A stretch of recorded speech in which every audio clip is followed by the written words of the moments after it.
Assalamualaikum, salam literasi. Putu buku edisi Ramadan, Ramadan 1444 Hijriah, masuk ke hari 12, Ramadan ke-12. Saya ditemani satu buku karya Haidar Mustafa, Kiai Penggerak. Novel biografi Kiai Haji Ahmad Dahlan dari 1868 sampai 1923. Buku yang cukup lengkap menceritakan tentang kehidupan Kiai Haji Ahmad Dahlan sebagai sosok penggerak ya. Dulu dia disebut Muhammad Darwis ya, nama muda beliau Muhammad Darwis ya, diceritakan di sini di kalikunya di sejak zaman kanak-kanak sampai dengan akhirnya menjadi Kiai Haji Ahmad Dahlan dan mendirikan Persyarikatan Muhammadiyah. Baik, saya akan cerita dulu pertama Haidar Mustafa. Siapakah Haidar Mustafa? Adalah seorang penulis muda. Saya memiliki beberapa buku karangan beliau. Haidar Mustafa ini masih muda ya. Dia tinggal di mana sih? Sebentar. Sleman, Jogja. Ya, Pak Haidar Mustafa ini kelahiran 86, masih sangat muda ya. Beberapa bukunya ya termasuk Sang Gurunya, novel biografi Kiai Hajar Dewantara, terus novel perjalanan Ustadz Jeffrey Al-Bukhari ada ya. Itu saya tapi nggak punya kalau yang itu ya. Yang saya punya malah ini Hos Cokro Aminoto. Nah, ini ada dua buku Hos Cokro Aminoto. Ini Haidar Mustafa juga. Hos Cokro Aminoto itu ada dua buku. Maaf goyang-goyang ya. Ini ada. Dan satu lagi yang saya juga nggak nyangka ternyata karya beliau, hidup itu mudah, jangan dibuat susah.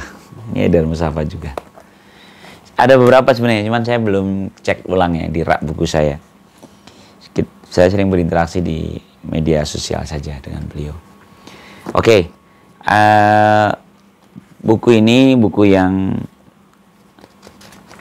naratif sekali, ya, dimulai dengan silsilahnya Kiai Haji Ahmad Dahlan. Ini sumbernya dari Ibu Diah Purnamasari, cicit Kiai Haji Ahmad Dahlan. Syekh Jumadil Kubro, dari Syekh Jumadil Kubro, Syed Ibrahim Semarakandi, Maulana Ishaq ya. Terus Maulana Ishaq itu ada Maulana Islam dan Sunan Giri. Nah, dua kakek moyang ini, Maulana Islam dan Sunan Giri ini akhirnya bertemu ketika sampai ke Kiai Ageng Gripik dan Raden Ayulen Endah, menikah jadi Kiai Ageng Gripik III, terus beruntun sampai dengan Kiai Haji Ahmad Dahlan. Jadi secara silsilah Kiai Haji Ahmad Dahlan memang seorang ningrat Jogja, ningrat Mataram. Dan ini bisa menjadi catatan juga bahwa karena keningratannya itulah dia bisa melakukan dakwah di sekitaran lingkar terdalam keraton Jogja. Ya. Bahkan gelarnya Ahmad Dahlan itu kan Kiai Haji Raden Ngabei Ahmad Dahlan. Ya. Jadi dia orang yang dekat dengan lingkar keraton. Ya. Ceritanya cukup panjang kayaknya sih, saya nggak akan menceritakan satu-satu perunutannya ya. Yang jelas ini terdiri dari 26 judul tentang kisah perjalanan hidup beliau. Dari 18, kan kelahiran 1868 ya. Tapi di novel ini diceritakan mulai 1877. Jadi di usia 9 tahunnya Darwis ya. Darwis nama kecilnya Kiai Haji Ahmad Dahlan. Sampai dengan akhirnya dia seorang yang anak muda yang cerdas gitu, dan dia pengen sekolah seperti sinyo-sinyo Belanda gitulah. Ceritanya begitu. Jadi akhirnya karena dia kecerdasannya, dia akhirnya belajar ke Timur Tengah.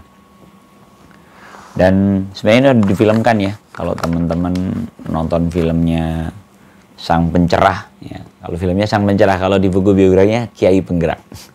Di Sang Pencerah itu kan diceritakan bagaimana kecerdasan Darwis yang akhirnya membawa pemikiran segar gitu dalam dunia keislaman yang akhirnya berbenturan.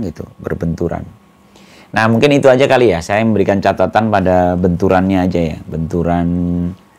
Benturannya itu ada di halaman salah satunya lah ya. Ceritanya cukup panjang nih. Itu di halaman 33. 333 itu cerita ada sebuah perdebatan yang menurut saya ini menarik juga kita soroti lah ya. Nggak usah semuanya, nanti semuanya teman-teman baca sendiri. Beli ini di mana sih? Penerbit Imania, Imani Jogja. Oke ya, 33 ini cerita tentang diskusi, jadi semacam di sidang dulu. Si siapa namanya? Kiai Haji Ahmad Dahlan. Posisinya saat itu dia menjadi seorang khatib amin ya. Nih, Pendopo Bunglon Ba'da Isya akhir 1906. Jadi buku ini memang menariknya seperti itu ya. Benar-benar seperti buku harian yang dituangkan dalam satu buku ini. Jadi disebutkan setting tempatnya, waktunya, dan ya titi mangsanya dia jelas gitu. Terus sudut pandangnya langsung dari si tokoh. Dalam hal ini adalah Kiai Haji Ahmad Dahlan. Kalau nggak salah sekitar risetnya sekitar 3 tahun. Ya, dengan langsung ke mana? Ke orang-orang terdekatnya Kiai Haji Ahmad Dahlan dalam rangka mengais-ngais mencari informasi tentang kehidupan beliau. Oke, kembali ke akhir 1906 ini ya. Itu ada sebuah fragmen ya. Di sembahyang Isya, setelah sembahyang Isya kedatangan tamu ya, Kiai Pengulu ya.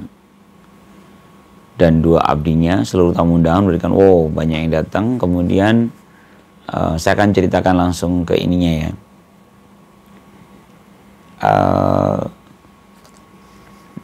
Jadi Ketib Amin itu tadinya Kiai Haji Abu Bakar, ayah dari Kiai Haji Ahmad Dahlan. Diceritakan di sini setelah diganti dengan Kiai Haji Ahmad Dahlan. Ini kalimat Kiai Pengulu ya. Semasa Kiai Haji Abu Bakar menjabat Ketib Amin di Masjid Gede, umat Islam di Kauman bisa hidup rukun, aman, dan tentram. Kata beliau dengan suara yang berat. Tapi sekarang, saat putranya yang menggantikan kedudukan Kiai Abu Bakar, umat jadi congkrah dan bubrah. Congkrah itu berselisih ya. Bubrah itu kacau. Sebelum perselisihan ini menjadi kobaran api, jika saya boleh memberikan saran, sebaiknya Ketib Amin segera meminta maaf kepada warga Kauman, juga kepada Ngarso Dalem. Ini demi kebaikan kita bersama. Ini kata Kiai Pengulu ya. Lalu aku mengalihkan pandanganku ke arah Muhammad Sangidu, yang kupandang hanya menduduk. Ini sebenarnya Sangidu sudah dijelaskan alasannya ya. Pangapunten dalam Kanjeng Kiai, selama ini saya tidak pernah melakukan kesalahan pada siapapun. Jadi mengapa Kanjeng Kiai menyuruh saya minta maaf kepada warga Kauman dan Ngarso Dalem? Katanya. Kiai Pengulu mendengus. Ketib Amin tidak merasa bersalah sama sekali. Ketahuilah selama ini sampean sudah berusaha menyederhanakan ajaran agama. Jadi percakapan ini tentang tuduhan Kiai Pengulu ya, bahwa ajaran agama Islam ini disederhanakan. Ya, sederhanakan yang mana nih? Kata Kiai Haji Ahmad Dahlan. Lalu Kiai Pengulu mengatakan, bukankah selama ini sampean melarang masyarakat ziarah kubur dan membaca surah Yasin?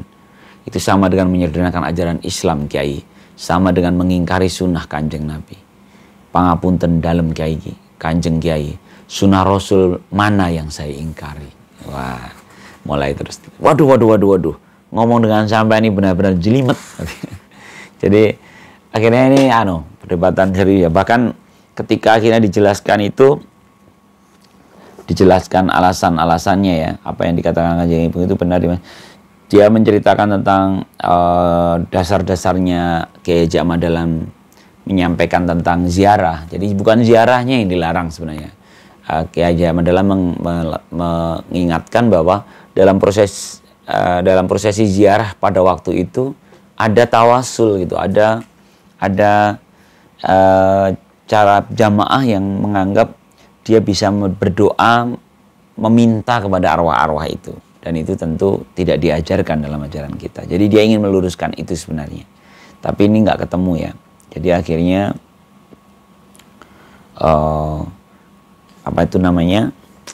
debat ini tidak terselesaikan ya. Saya pikir ini sih konflik yang sampai sekarang pun masih ada ya, dua pandangan itu ya. Jadi sebenarnya sebentar, pusatnya apa ya, puncaknya? Ya gitu ya, pokoknya ini dari konflik yang tadi. Alasannya sebenarnya sama-sama ini ya. Jadi kiai yang Pengulu itu kan melihat dari sudut pandang jamaah gitu. Dia tidak ingin terjadi apa namanya, congklah gitu, perselisihan. Sementara dari Kiai Ahmad Dahlan menganggap bahwa ini adalah sebuah kekeliruan yang harus diluruskan gitu. Dan keduanya nggak bertemu di titik ini. Dan konflik ini saya pikir akan seru nih, akan seru kalau kita menyoroti pada bagaimana suasana personal Kiai Haji Ahmad Dahlan saat itu. Ini diangkat oleh penulis ya, Pak Adir Mustafa ini mengangkat bagaimana percakapan setelahnya. Ketika Ahmad Dahlan bertemu dengan istrinya Walidah ini, dia dengan segala kelelahannya, karena dia merasa perjuangannya selama ini sia-sia gitu. Lalu ada percakapan yang indah di sini. Jadi ketika Ahmad Dahlan mengeluhkan itu, akhir-akhir ini jiwaku terasa semakin tertekan, Nyai, kata Ahmad Dahlan dengan suara pelan. Saya merasa dakwah yang saya lakukan di Kauman ini sia-sia. Walidah sang istri terkejut ya. Selama ini saya sudah berusaha menahan diri, tetap bersabar menjalankan misi dakwah, melakukan pembaharuan Islam di Kauman. Tapi nampaknya masyarakat Kauman memang benar-benar tidak membutuhkan pemikiran saya, Nyai, kata Ahmad Dahlan. Lalu Walidah menatap lekat dan sejurus kemudian dia berkata, ini menarik nih, saya suka fragmen ini, makanya saya nukil ya. Hari ini saya menemukan sosok Muhammad Darwis yang hari ini saya tidak menemukan sosok Muhammad Darwis yang selama ini saya kenal dengan sangat baik. Jadi dia tidak menemukan sosok Muhammad Darwis. Sampai Ahmad Dahlan kaget mendengar perkataan istrinya. Saya tidak mengerti, apa maksudmu, Nyai? Kata Nyai Walidah, selama ini saya mengenalmu, Muhammad Darwis, sebagai laki-laki yang kuat jiwa dan raga.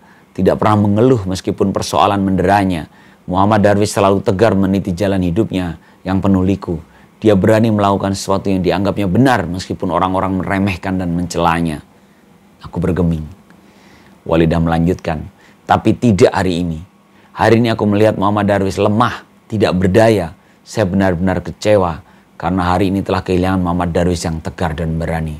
Saya tidak lagi melihat sosok Muhammad Darwis yang dulu-dulu yang membuat saya kagum, bersedia menaruh kepercayaan di pundaknya. Yes. Ini menarik sekali ya. Jadi penguat dari Kiai Haji Ahmad Dahlan ini justru dari Walidah, istrinya.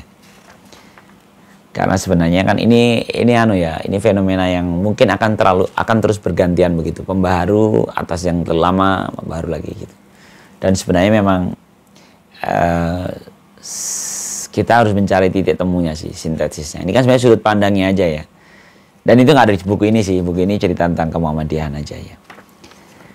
Itu serunya ya. Serunya fragmen perselisihan antara kubu lama, kubu Kiai Pengulu dengan kubu baru, pembaharu yaitu Kiai Ahmad Dahlan dan kalau bahasanya di Langgar Kidul ya. Nanti ada cerita Langgar Kidul sampai dirubuhkan dan sebagainya. Perselisihannya luar biasa. Tapi saya pikir itu teman-teman nanti kalau baca silakan nikmati. Itu titik yang menurut saya dramatisnya di situ. Nanti tergantung teman-teman ya titiknya di mana ya. Ada lagi sebenarnya saat kan akhirnya ada Budi Utomo tuh. Budi Utomo lewat Budi Utomo itu didirikan Dr. Sutomo ya. Presiden pertamanya itu siapa namanya? Adipati Tirtokusumo ya. Dengan ketua cabang Budi Utomo Jogja itu Dr. Wahidin Sudirohusodo. Ahmad Dahlan cukup dekat dengan mereka. Nah, saya ambil langsung agak belakang aja ya. Udah 14 menit nih. Cerita tentang PKI. Yes, ini biar seru nih. Dulu kan organisasi sebelum yang merintis PKI itu lahir itu kan namanya ISDV. ISDV itu Indian Social Democratic Vereniging. Bacanya gimana tuh? Vereniging ya. Ini bahasa Belanda. Kalau bahasa Inggrisnya Indisch Social Democratic Association.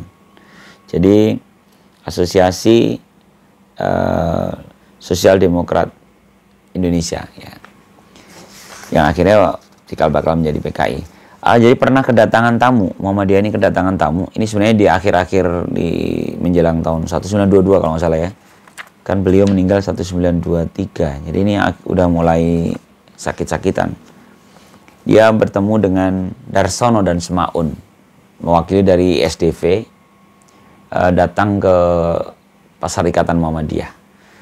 Darsana dan Darsono ya, kalau ini nulisnya Darsana. Darsono dan Semaun ini dengan berapi-api, dengan penuh semangat memaparkan visi dan misi ISDV dan mengajak Muhammadiyah ikut bergabung dalam perjuangan mereka. Saat itu dia menawarkan aksi mogok untuk menarik perhatian dari pemerintah kolonial Belanda. Sebagai kiai, Ahmad Dahlan mempersilahkan Darsono menyampaikan paparannya, lalu diteruskan dengan Semaun. Cukup panjang katanya, hampir 2 jam di mereka saling menyampaikan paparannya. Lalu setelah selesai Semaun pidato, Ahmad Dahlan mengucapkan terima kasih sebesar-besarnya kepada 2 orang utusan ISDV itu dan menawarkan kepada tamu semua yang hadir, ya, semua yang hadir untuk memberikan tanggapannya. Namun tidak ada yang menanggapi. Jadi akhirnya diakhiri pertemuan itu dengan mengucapkan hamdalah. Sepertinya nggak ada masalah. Lalu kedua tamu ini pulang, kedua tamu dari ISDV ini pulang. Tapi ternyata rumor yang berkembang adalah Muhammadiyah menerima proposal pemikiran dari ISDV yang komunis gitu. Dan inilah yang menjadi mulai memanas di dalam. Bahkan ada beberapa tokoh-tokoh Muhammadiyah yang memutuskan mundur keluar dari Muhammadiyah jika Muhammadiyah menerima paham komunisme.